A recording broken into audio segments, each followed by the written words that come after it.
Gandang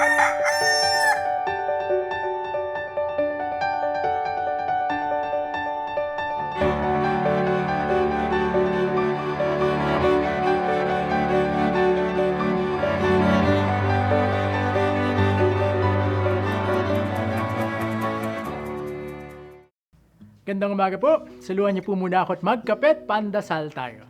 Napansin niyo po bang patapos na ang unang buwan ng taon? Ang bilis ano po, parang kailan lang nagdiriwang tayo ng Kapaskuhan. Sa makalawa, Pebrero na at Valentine's naman ang ating pagkakaabalahan.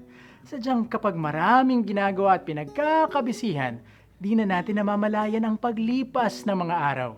Pero, gaano man tayo kabisi, kinakailangan pa rin tayong maglaan ng panahon para sa panalangin. Tuwing linggo, tayo magsimba. Bago kumain, magpasalamat at manalangin.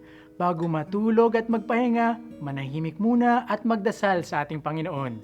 Kahit na tila naubusan na tayo ng oras dahil sa dami ng ating gawain, huwag pa rin kalimutang manalangin.